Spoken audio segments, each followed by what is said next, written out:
Good morning, Stephanie. Good morning. How are you doing today? Very good. I have to ask you, Stephanie, you once said that AI is not about AI, it's about human possibilities. That's not something you hear every day. What made you see it that way? Well, the reason why I say that and is because AI is not just a piece of software. Like we think about AI and we say it's a piece of software, we want it to do these things, but it's been a while since a software has fundamentally changed how we view the world, how we interact with each other. And so because of that, it's more than just um a software. And I've been using and researching AI, what I'm finding is that if it's properly configured and it has a finite, clean data source, that it it's it makes people show up differently. It builds their self-esteem, self-agency, and no other software has done that. So that's why I say it's more than a piece of software. Um, Word, Excel, PowerPoint, Adobe, um, Paint, Photoshop. They don't make you want to go out and feel great and do wonderful things and believe that you can. AI does that. It really does. Yeah, that's interesting, Stephanie, because most people are still thinking automation, efficiency, not human potential. So this is going to be a good one. Let's get into it. Yes.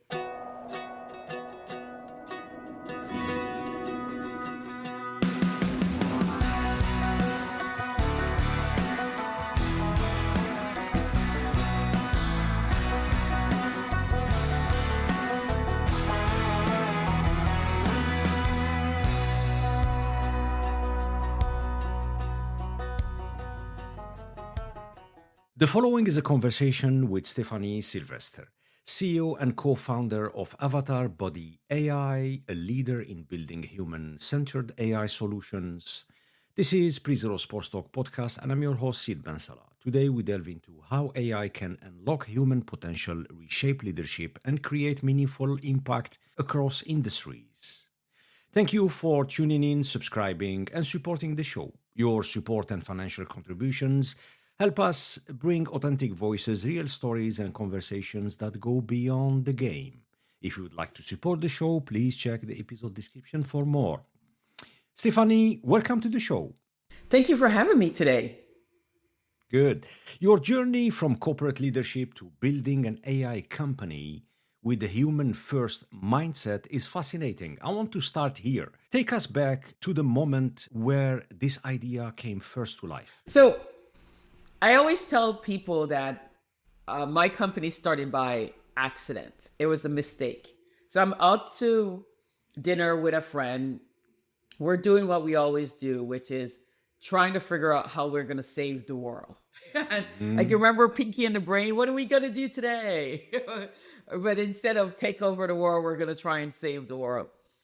And the restaurant was really noisy, and I misheard her. I thought she meant that we should build a digital mentor. And I was like, oh, this is cool. This is cool. This is cool. Yes, yes. And then I just went on this whole long, like, oh my God, that's the perfect answer. And I'm like, this is wonderful. And when I calmed down, she's like, no, that's not what I said. I said, but can you imagine the possibilities if we were to build this? And she's been with me on this ride since then. And it's just been amazing to watch it evolve, to go from this idea, not understanding how it's going to be done, talking to a number of different people, some people trying to take us down paths that didn't make sense, that were trying to overcharge us. And I'm really, really fortunate that because I know software delivery, I've been doing bleeding edge software delivery for almost 30 years. Right. I could tell when somebody was telling me something that they could do, and when they were not able to do it. And that has been like a really, really cool and interesting journey. And I think the best thing is when I finally found somebody early on, they said it costs $180,000 and 6 months to build a digital twin. And now we can build a digital twin in 5 hours, and it doesn't cost $180,000. Yeah, yeah. I can tell you, Stephanie, it's one of the core topic I discuss with friends, colleagues when we go to a pub. So we always talk about these topics, like say, hey, do you remember a couple of years ago we built a website or we tried to put a system together and it cost that much and it took that much time and still doesn't work as we want, and it feels these issues, it's like it was yesterday, you know. So, but going back to your idea, so that idea started, like you said, almost by accident, you know. Yes. What made you believe, Stephanie, in it when others didn't? At my core, it said this is the solution to pursue. So, as much as I have lots of corporate training, lots of formal education, I grew up in Belize, and we are still very much about what moves your spirit. Right. This moves my spirit. This has been the only thing that I have stuck with for 10 years. I've been working on this. I'm a person that I start something, I get it to a point, I get a little bored, I wander off. But 10 years and I'm still excited. Like I was reflecting this week, and I was like, something's different. I'm like, what is it that's different? And I was like, I feel excited that tomorrow, like I'm excited to go to bed so I can wake up and see what tomorrow will bring. And I was like, oh my God, like I'm still like excited. And as I'm evolving my company, I feel like we're back to, okay, let's start again. And then we're back to let's start again. And this excitement about doing that. And so that's what's keeping me going. And when people tell me that it can't be done, that's always a good fuel, right? Because if you tell me I can't do something, then you make it happen. then I make it happen. And this year I've been reflecting, right? And when we finally found somebody that was honest, that knew what they were doing, that was willing to go on this joyride, I don't acknowledge him enough. He's very, very low key. Mario Rodriguez from Web Author, and he when he was one of the first people like, "No, Stephanie, you can't do this." And I was like, "No, you can do it." Right. But when we started this, and we had the first prototype drop on Martin Luther King Day in 2021. So we've had a solution for 5 years. And in 5 years ago, I'm using solution very loosely. Right. And we've evolved this, and we've seen almost 300 teenager interns come through a program, learn how to write, use their stories, learn how to do software testing, and help give us input. And you watch this evolve over time. And we kept getting advice and input that I was just like, it's not correct. It's not correct. People kept trying to put us in a box. And when you say people, Stephanie, when you say people, folks that are skeptic about the whole concept, the whole idea, or? Yeah. Or you go to an accelerator, right, or you do a pitch, and the feedback is, oh, you should do this, and this. And I was like, no. So first I tried doing what they said. And then I realized that And in the process, I was starting to lose myself, and I was getting very frustrated, and I wasn't having as much fun. And then I said, wait, who am I? How am I successful? I am an unorthodox person. I color out the line. Everybody's in right field. I'm out in left field doing my own thing. And somehow I still managed to be part of the team. I still managed to move the team forward. So I said, I need to get back to who I am. And I found my CEO, my co-founder. She had posted on LinkedIn that she had gotten laid off. And I remember working with her. And I just remember she was so like, just the positive energy of working with her while she's pushing back. And I convinced her to come on board on this journey in 24 with me. And we took the company apart, we put it back together. And again, we were getting these guidance that didn't always resonate. But she stuck around. She absolutely stuck around. Like, we would have these arguments, we go back and forth. And I'd be like, oh my God, Liz is gonna be like, this is absolute madness. I can't deal with this. But she just stayed there. She just stayed there, and we evolved and we grew together. And I just stuck with it. And I said, I have to fix every single part of my company to take the time. And I got this analogy that really grounded me. And I said, building a startup is like when you have like yarn, right?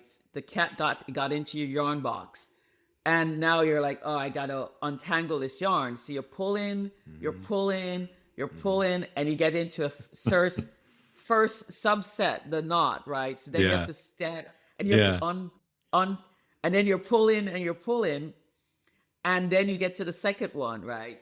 And what happens is sometimes you're pull, and it's like it's going well, and you're like, okay, I got all the knots out, and then just when you're like, another knot comes in. I love your analogy, and when you said together with the co-founder that she stuck with you because she believed in your idea, that you basically undone everything and put back together. It's like this piece of Lego that you don't like. You say, okay, let's take every piece apart and let's put it together. But Stephanie, was there a moment where you almost walked out from your idea? I think I had a little bit of crisis of confidence in 24. But then I was like, I looked up, and like if you're crossing a bridge and then you start getting afraid, and then you look up and you're like, if I go back, it's just as scary as if I just keep going forward. So we'll just keep going forward. Right. And I think 23 and 24 were very rough years for me. There was like, I'd come off of a corporate, a government position where, you send an email and people respond to you. You call a meeting with 2 hours notice and people show up. Not that I would engage in that, but sometimes that kind of happened. You go to the meeting and the person you're supposed to meet with isn't even there, and didn't even have the courtesy to tell you that they're not going to be available. And so that takes a lot of adjusting. And I did not realize how much my ego was tied to how people responded to me. Even though I would, if you asked me back then, I would be like, no, of course not. I'm well grounded. I don't care. All the platitudes and things that we say, but my ego was tied to that. And it took a time to reset my ego.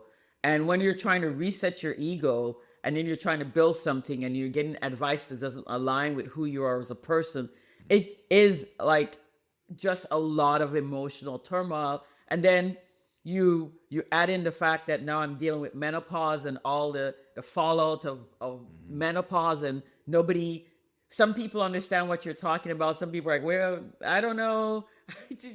I didn't have that, or and then like the discomfort of it's saying like, hey, this is how I feel.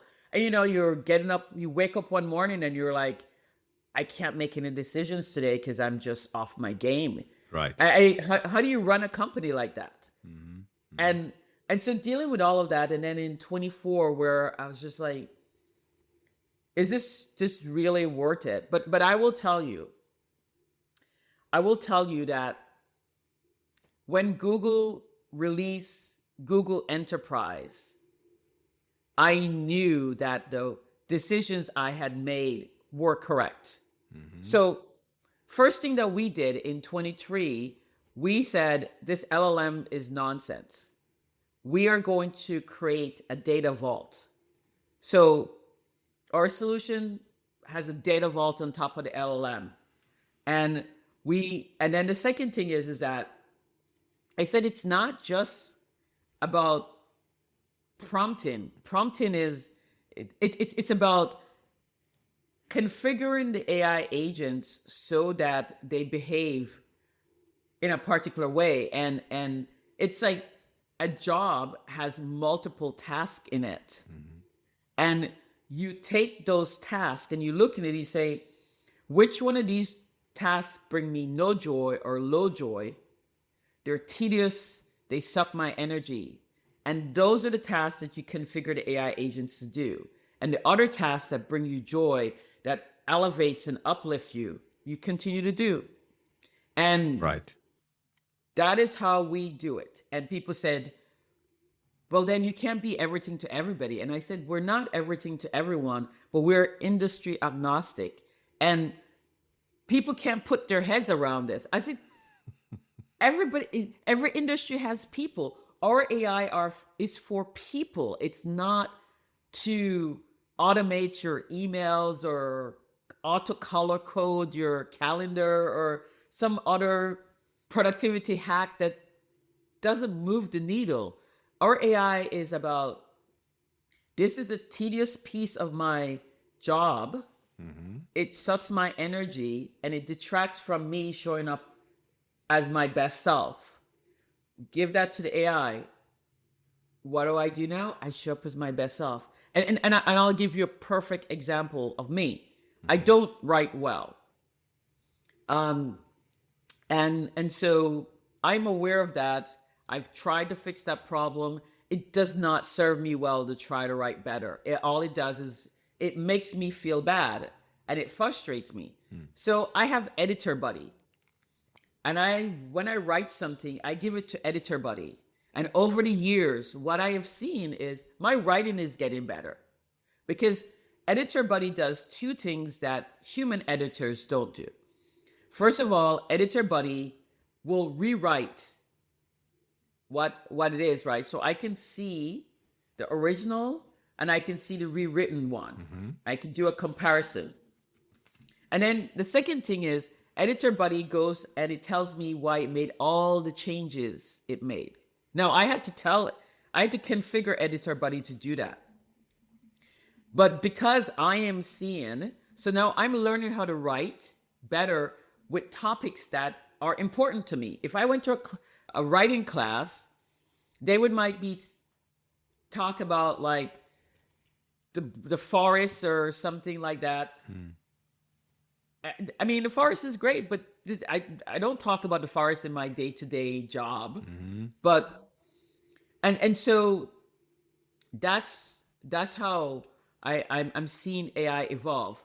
So Google has come up. Google Notebook LM is the precursor to that, right? You select which files you want the AI to use. You have these pre-configured agents, and you can just give it some instructions, and it does pretty good, right? The difference between us and that is that if the agent doesn't work the way you want, you can just come back to us and we'll fix it. Google's not fixing their agent for you.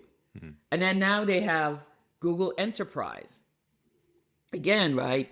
There are these canned things. You can go fix the agents yourself. But if you don't understand how this works, if you don't have the technical and social skills to understand how this AI works and really massage it to bring it to life, you still can't fix your agent. Yeah. And so that's where we come in. So I tell people, I'm like, look, Google's enterprise is the first thing that really causes me a little bit of concern.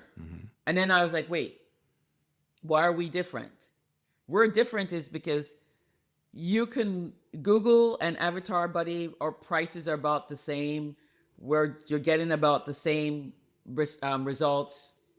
But if something goes wrong or you want something, you're very insistent in the AI doing behaving a particular way, you call it Google, nobody's answering the phone. You call Avatar Buddy, a human is still answering the phone. And that's where we're different. Why focus then on people instead of industries?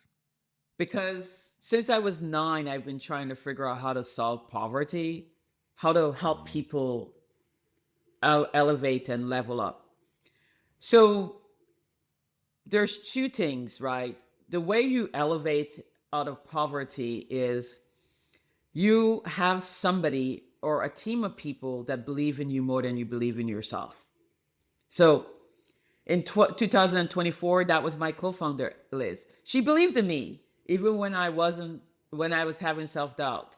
And that kept me going. So I have lived what we're selling. The second thing is I've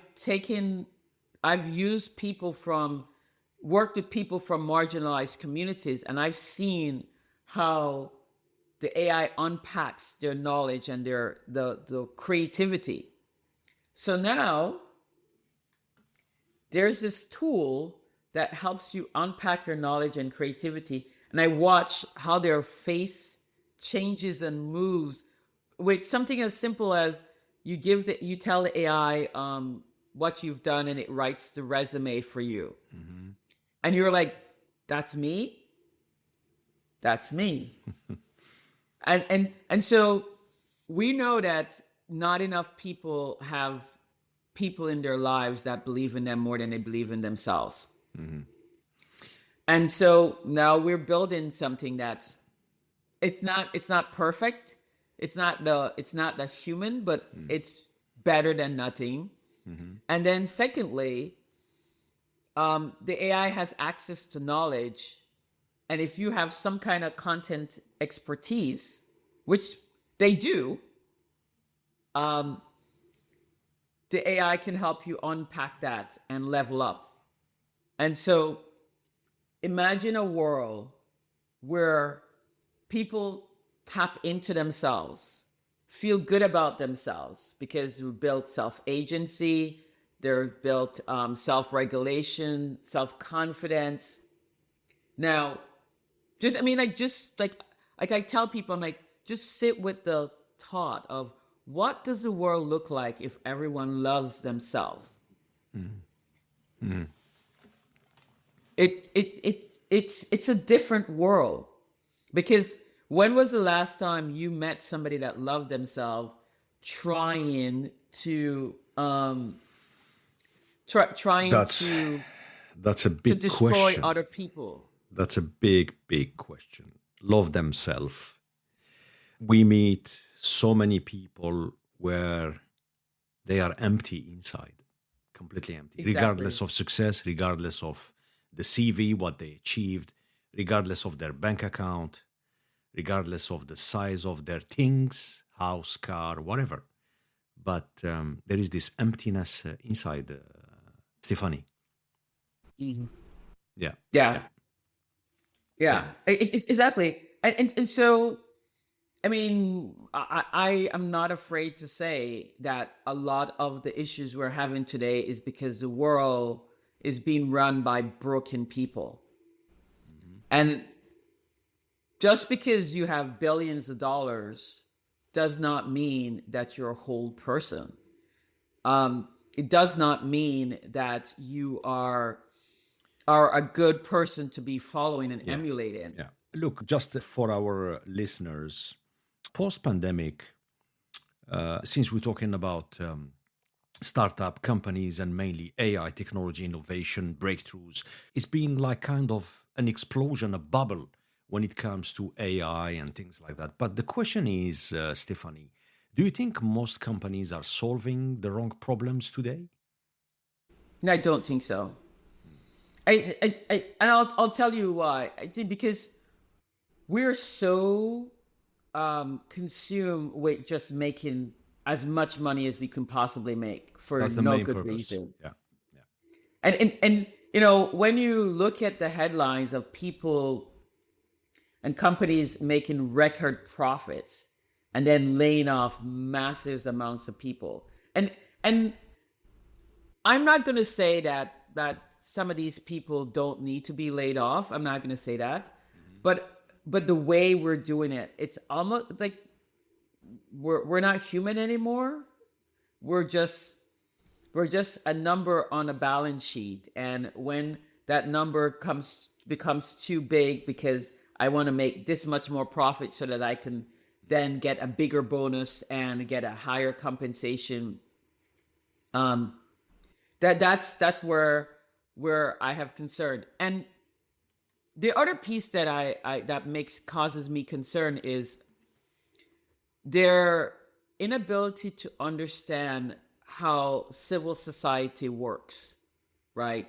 So I studied civil society. I have a master's in economic development and Latin American studies. Um, the civil society works when you have a thriving middle class. It's incumbent on everybody to ensure that you preserve the middle class. So why do you want to preserve the middle class? You want to preserve the middle class because these are the people who are steady, reliable, consistent. These are the people who vote. These are the people who do community service. These are the people who maintain societal norms because they have enough money to do that. They have enough agency to do that. Wealthy people don't have to, because if they make a mess of something, somebody else is going to come and clean it up. They can pay for it to go away. Poor people can't do that because they're so consumed with just meeting their basic needs that it's harder, right? But middle class, that's the engine of the civil society. Look around the world. Look at what happens to democracy when you build a middle class, and what happens to democracy when you erode the middle class. So when you do a 20,000, 30,000, 40,000, 50,000, whatever layoff of the middle class, some might float upwards, but there's not enough jobs upwards. Where are they going to go? They're going to go downward. Right. And as we are eroding our middle class, we are fast tracking our way to anarchy, totalitarian, or authoritarianism. Pick one. None of those things are good. And None. Yeah. and when I think about anarchy and I say, anarchy is bad because we have societal constructs, right? And we have an agreement. Like, I go somewhere, I walk down the street, and the bad people know that they shouldn't come to certain parts of town. There's a unwritten social contract, right? Don't come to certain part of town, and we'll turn a blind eye on to an extent on what you're doing over on your side of town. And if you get too much out of control, we'll come in and we'll bring up pressure. I mean, like it's a unwritten thing. It's a back and forth, right? And it's everywhere. It's everywhere. It's everywhere. That's just how society. But if the social contract breaks and you don't know who to trust, and now I take it back to these people that are sitting in their offices thinking that it's okay to get rid of 20, 30, 40,000 middle management, mid-career people that translate into middle class. And I say, you think you can build a bunker and you can go hide out in the bunker? Who's going to be in the bunker with you?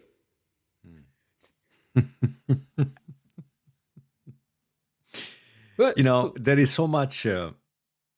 so much wisdom on what you're saying. And while you're talking, Stephanie, I'm trying to digest basically, since the topic it's AI, but I love this conversation. By the way, it's all lead to the why, the purpose. Companies, businesses, new ideas.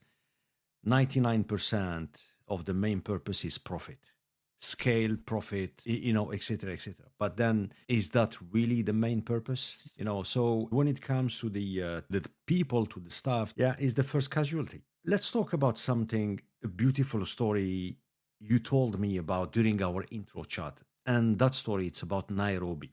Can you explain, Stephanie, to our listeners um, about Nairobi, that story? okay, so in 24, when I was just kind of at my wit's end, I just came up with the idea like my mom and I should go on a African exhibition. And so we packed up our bags for 6 weeks, a carry-on. I was like, just a carry-on. And so for 6 weeks, we went to Doha, to Istanbul. We went to Nairobi, Dar es Salaam, Zanzibar. And then we landed in Cape Town and we hung out there for a month.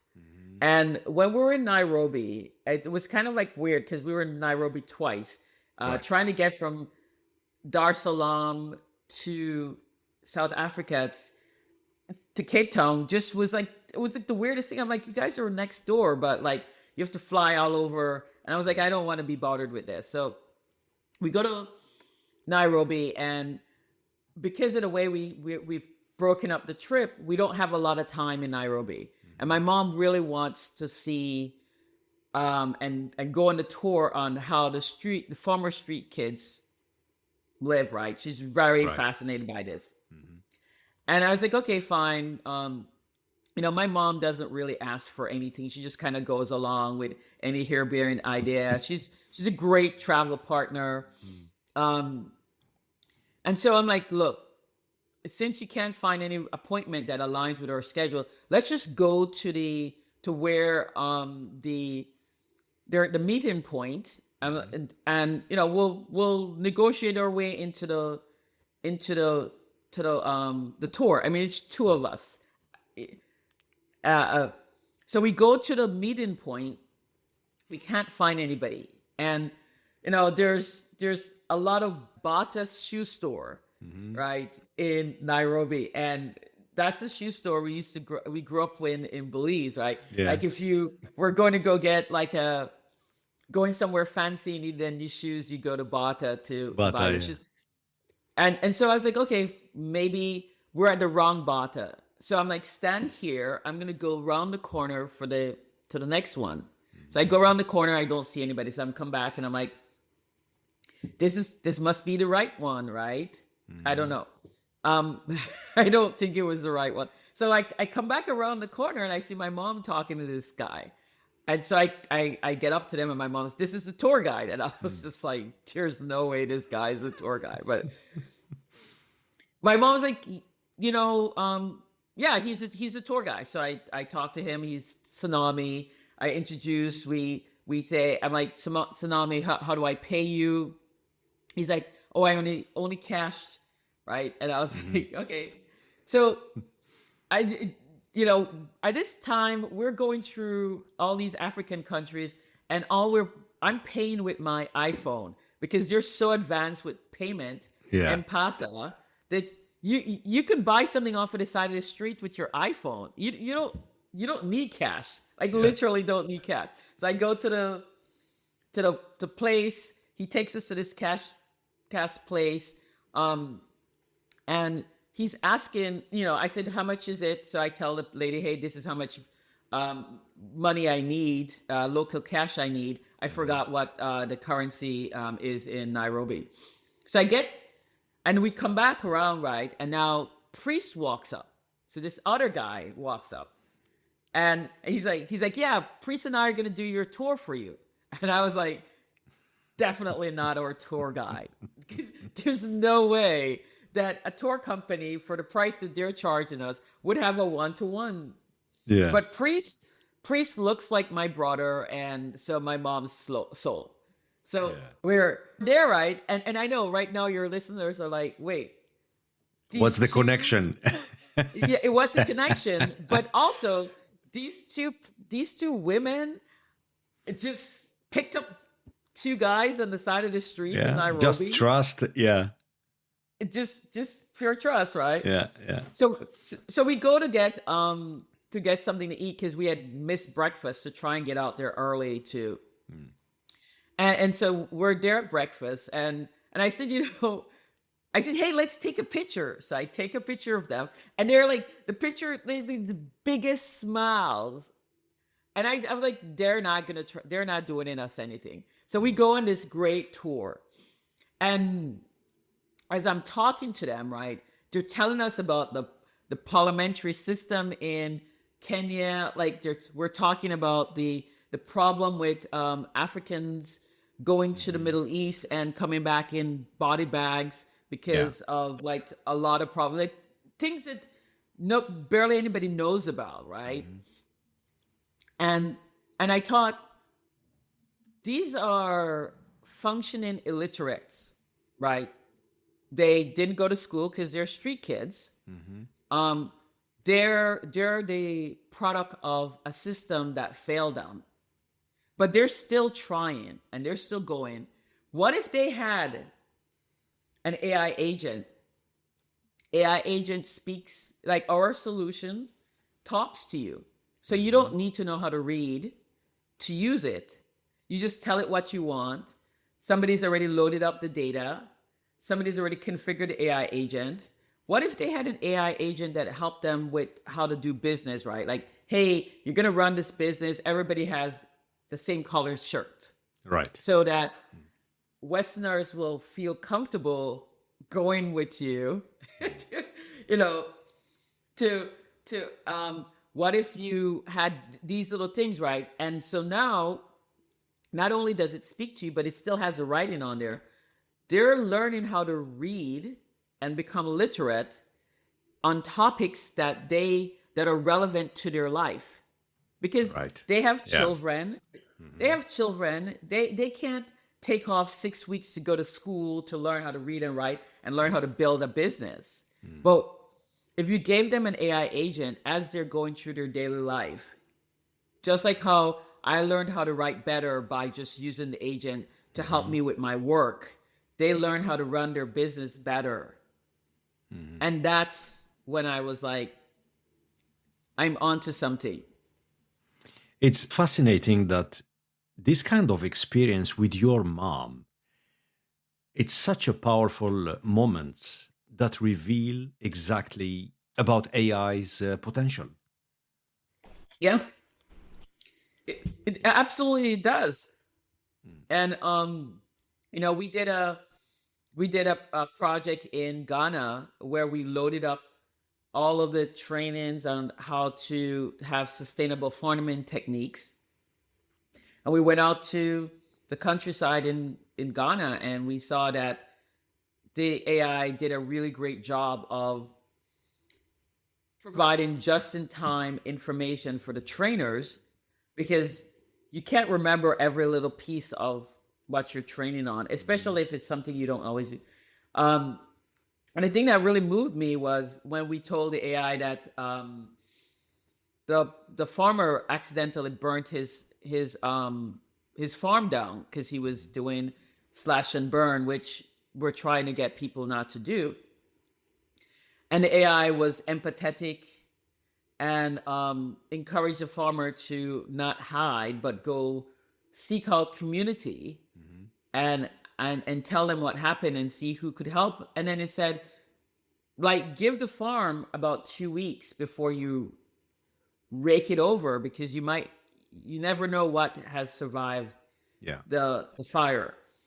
And so again, right, like, that's just show insight. So let's say we took a quarter of what the resources and energy that we're investing in making these this AI more complex or whatever. I don't even know what the end game is anymore, because it's definitely not AGI.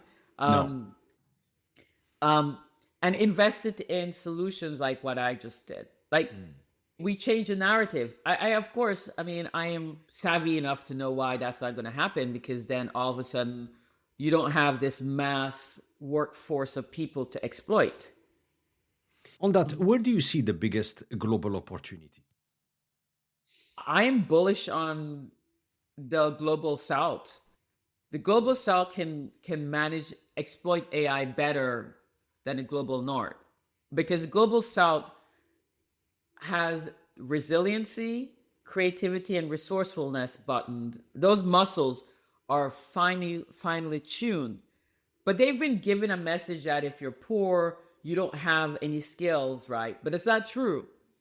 If you're poor, you're way more skilled than somebody that wakes up in a house where everything's there. You wake up in a house with servants and all that stuff, right? And so because you're low resource, you already know how to be creative and resourceful.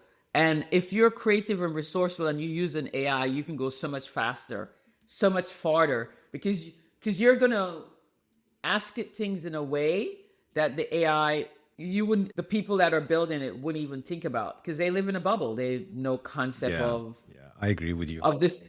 And even when they say that they're global citizens of the world, they fly around the world and they stay in 4 seasons. A 4 season looks the same every country. That is not. No, for me, I mean, I'm being a little judgmental, is to go to where the poor people live in. No, you're honest. City. You are honest, Stephanie.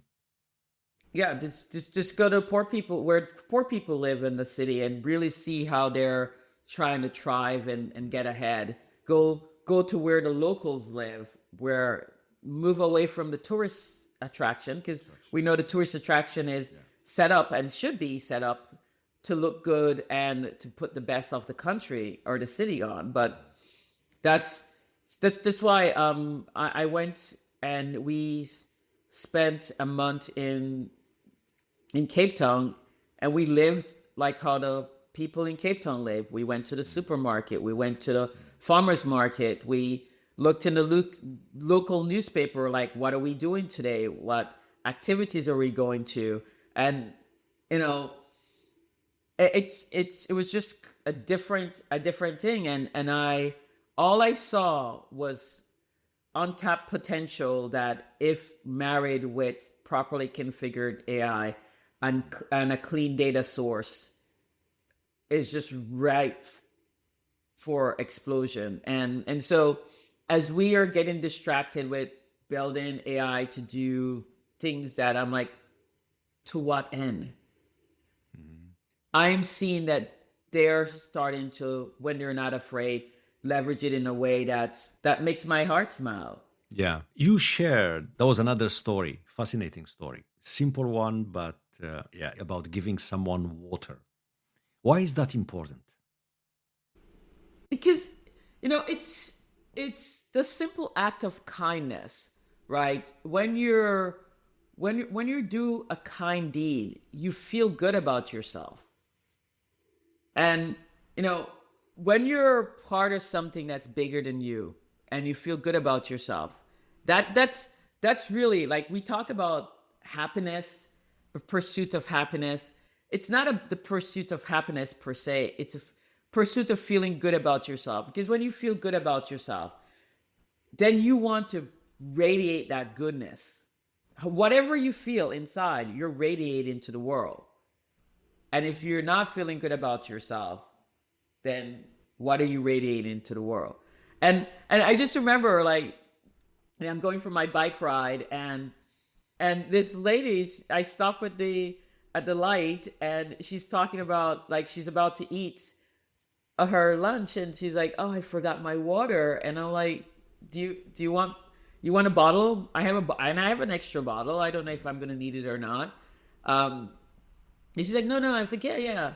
And then you just like the smile on her face, right? Because she's speaking to me in Spanish. I'm kind of understanding what she's saying, but not all of it. But I gathered that she had forgotten her water. That's what I got from that. And so that for the rest of my ride, I felt good.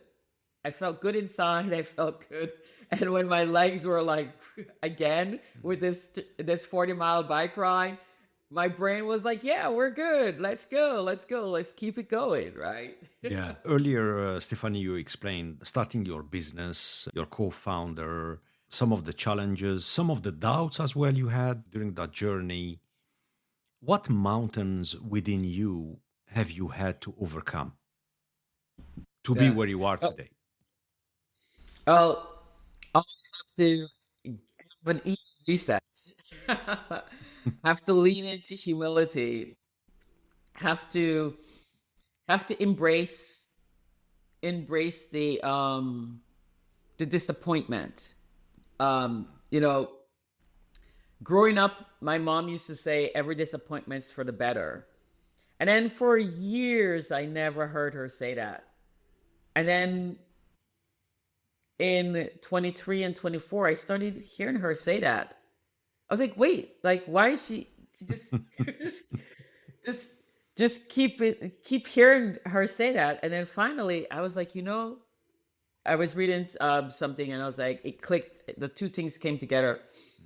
And I was like, my sales process is not about getting to yes. It's about getting to no. And once I became intentional about getting to know, I got more yeses.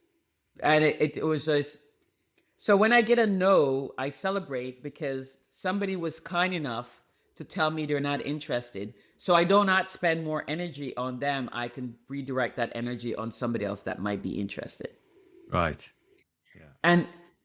And we're not taught to celebrate failures. It's a really hard thing. We're taught to downplay them, to hide them. It's like, I failed. I did a lot of mistakes. I got a lot of stuff wrong. I messed up a bunch of accounts. We lost a couple of accounts because we dropped the ball. Mm-hmm. But in all of that, we were learning. And now we know what to do and what not to do. And so whenever somebody drops the ball on something, I can go, okay, this is the process, right? Yeah. You said monetization is the hardest part. Why? Because we're doing two things at once, possibly three things. The first thing we're doing is we're selling a solution that nobody's used to, right? And it's scary to them. The second thing is we're having to create the market in which we need to sell into. It's not like I'm selling t-shirts or earrings where, there's so many people that sell earrings. There's a roadmap. I can say, hey, I want to start an earring shop, and the AI can come up and help me figure this all out. And I can go talk to a few people that sell earrings, but that's an established market. We're having to build a market. And then because I am not building AI the way most people build AI, I'm building AI to amplify, to optimize people. I have to convince an employer that they should invest in this AI tool that I'm telling is going to make their employees better, that will then make them be more profitable. And some people are like, what do I care if my employees are better or not? Like, straight up, like, I don't care. As long as they get the work done. And our society is going more and more and more to, I don't really care about my employees. And so it's harder to find those people that care about their employees. Wow. So that's why it's harder to monetize. But I will say that I have quadrupled down on insisting and building AI solutions that amplify people. And last week, Saturday, I got a validation that was the right thing to do. Every summer we hire interns, and so we're in the process of hiring some more interns, so we're doing some interviews. And then this intern says to me, "I don't like AI." And I was like thinking, well, that's That's a good start. That's an interesting position to take as you're interviewing at an AI company. She said, but my teacher said that I need to learn about it anyway. I still need to get some experience. So what I liked about your company is that you're about humans. You're not about replacing people. And a teenager got our message that we are about human and AI, not replacing, but amplifying. And that made me feel great, because if a teenager could get to that conclusion, it means that our messaging is resonating. And I just need to be patient, because then the money will come. Yeah. And now we see AI everywhere right now. Absolutely everywhere. What are people still getting wrong? They're getting that they're not approaching AI the way I think they should be approaching, right? I went somewhere and they're like, teach me how to use AI. And I said, to do what? People aren't taking the time to define what problem they want to be resolved with AI. If you don't know what problem you want to resolve with AI, how am I going to teach you how to use AI? And it's because everybody's like, hey, I'm going to teach you how to do this. And there's all these things popping up all the place. And people are like, oh yeah, just come in, teach my staff how to use AI, and then we'll have an AI implementation and it'll work. No, you have to be intentional about it. I mean, you don't go out and hire 10 people and say, well, we'll just figure out what we're going to do, right? Like, we're just going to bring 10 new people into the organization, and I don't know what they're going to do. I don't know. They'll just figure it out when they get there. I'm like, no, nobody does that. I get we were like, yeah, well, just teach me how to use AI. I'm like, no. Yeah. So I think that's what they get wrong. The second thing is that not understanding the data that the AI needs. That is something else that just becomes like unwieldy very, very, very quickly. We've seen, even here in Scandinavia, in Europe, companies replace people, then hire them back. What's happening? Yes. That's a big lie, right? Because AI can't automate the entire process. No. And again, right, that's another validation that the way we're doing it makes sense. It's the right way. If I were to indulge in my ego a little bit and say, we have gotten it right, is a job is a bunch of tasks. And some of those tasks the AI can do and some they can't. And just because the AI can do a lot of those tasks does not mean that you no longer need that person.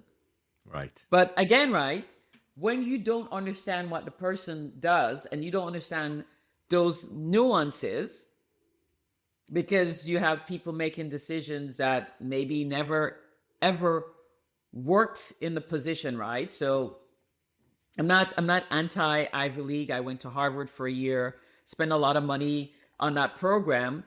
But if you bring an Harvard MBA in that never did an entry-level job because they were Harvard undergrad, so they went from not having a job to having a job that was, like, they say it's entry-level, but it's not an entry-level job. They're being trained to be in management. Right.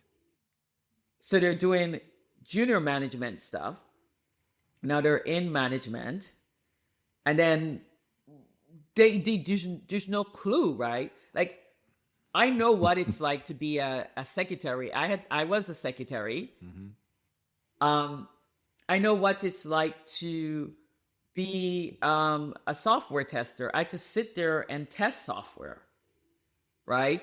So when I am making decisions about what happens to the IT department, and what and so forth, then I have to I'm able to navigate through all of this, right? Right. Um and I come with a different perspective.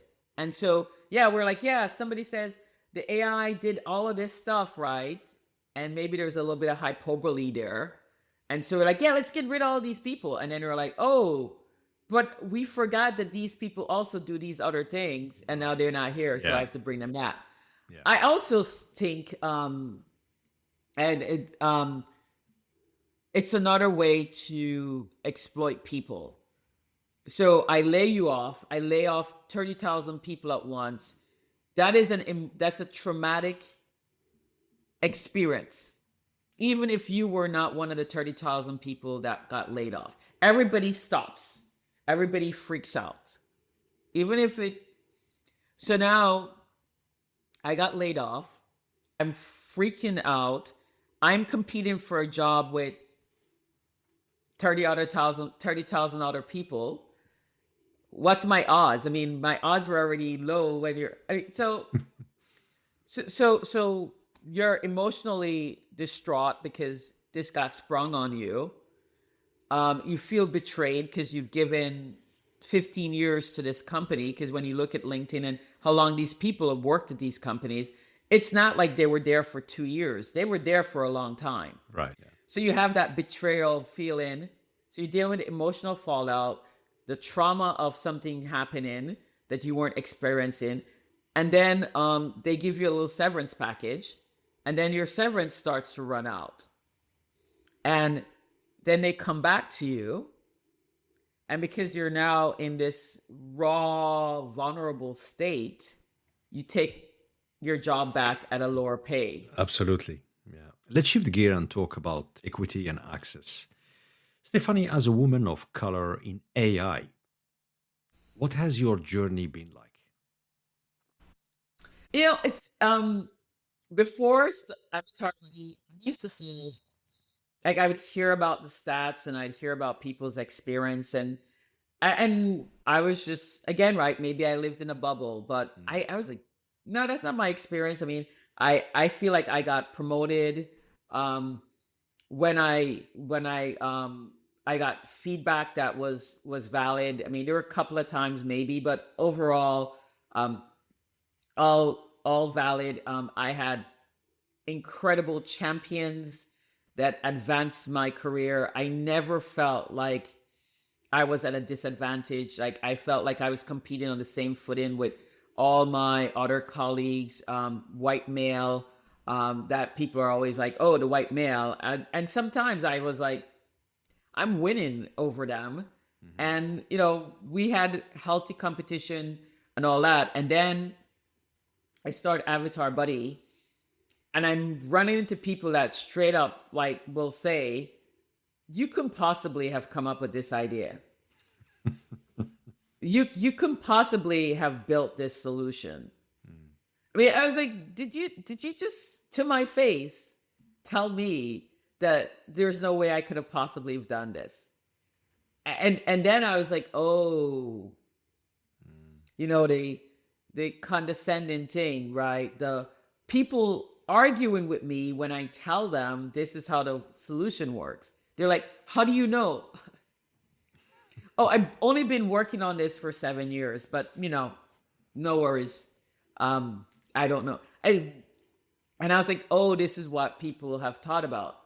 I mean, I think the lucky thing for me is that when I started experiencing the sexism and the racism, I was so far in my career that I'm like, nothing bothers me. Those things don't bother me, right? Like, I just go, well, your loss. Thank you for telling me who you are, so I know not to be bothered with trying to do business with you. But I do now understand what people are talking about.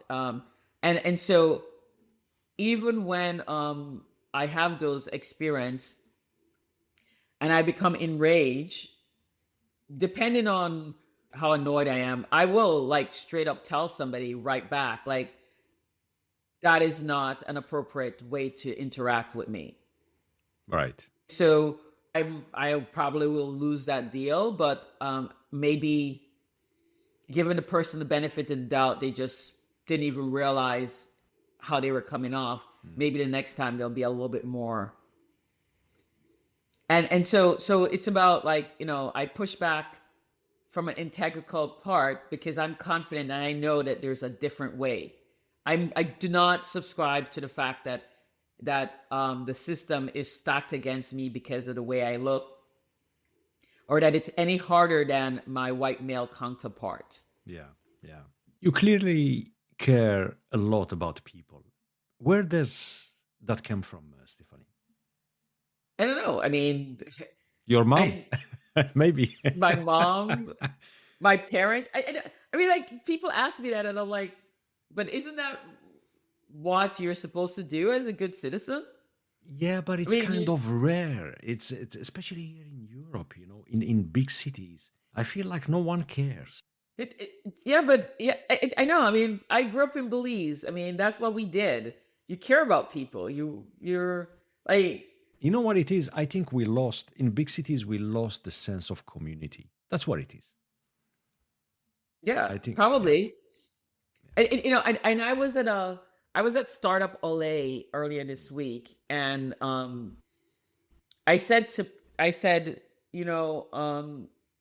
is going to help with this disconnectedness that we're dealing with, because you have deepfake, right? So you can't believe the picture that you see. You can't believe the video that you're looking at. You can't always believe the words that you're reading. So how do I know that Sid is an upstanding person? I have to talk to Sid. I have to interact with Sid, right? Right. So you're in Sweden, I'm in the US. So we're doing Zoom to get to know each other as humans. But if I lived in Stockholm, I would be at the cafe talking to you. Right. And you can't get to know people if there's 1,000 people at the event. You still have to break it down. You're not going to get to know 1,000 people. You get to know a subset. So we're going to go back to the time where you have these pods of people that you know. And because I know Sid, if somebody said something about something that you did, I would be like, that doesn't like align with my knowledge of Sid, the energy that he emits. He did that, right? So I'm not just gonna automatically believe what I see, and that's what we're gonna have to do. We're gonna have to live in this, go back to this place of questioning, like double checking, trust but verify. Yeah. Or verify before you trust. And so we are going to have more human to human connection in order to be able to do that on any real way. And so from that perspective, as much as I hate deepfake, I say there's going to be a positive coming out of that. Where do you see avatar body AI in 2 years? Usually I ask that question in 5 years, in 10 years, but the way at the speed AI is going. So let's say now in 2 years, or maybe in 1 year. So that's 28. I mean, I would hope that, I shouldn't say hope, because I remember I was on a project and I said to people, you can't say hope and you can't say try. That's a non-committal thing. In 2 years' time, we will have reached our revenue target.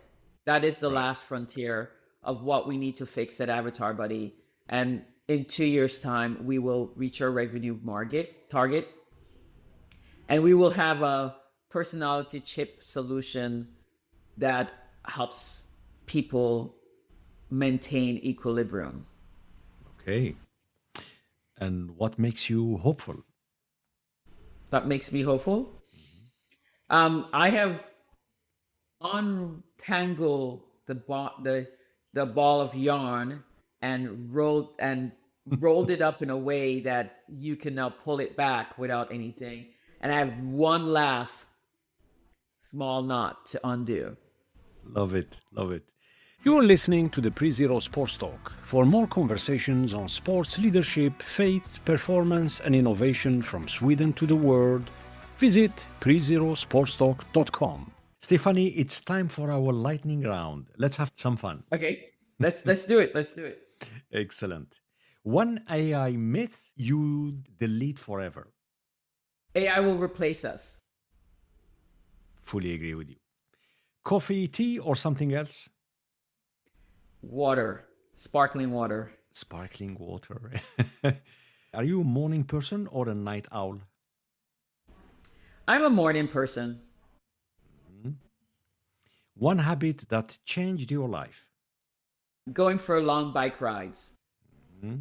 30, 40 mile bike rides. Wow. In one ride, not broken over the course. 30, 40 miles. No electronics, just me, the bike, the road, and the traffic in Miami. Wow. Yeah. And so whatever problem I can't solve gets solved by the time I'm finished with my bike ride. It has trained my brain to sit with and work through adversity. And you need to do that to be successful in anything that you do. Because when you go for a bike ride, at least for me, around mile 25 is nothing to do with your physical capabilities. It's all about your mental capabilities. Right. Because there are days when I was like, my legs and my butt are like, we're done, man, we're done. And my brain's like, nope, you're just keep and going. then like and then I've also seen where like my brain will just get so frustrated. Like I'm thinking about something and my brain gets so frustrated and then it just stops. And then I was like, wait, why am I stop pedaling? I was like, yeah. One book that shaped your thinking. oh man. Sun Tzu, The Art of War. It's not always about winning. And sometimes you need to strategically lose to win. Yeah. You learn a lot from losing. It's, no question. Who inspires you the most right now? I got a team. It's a team of people.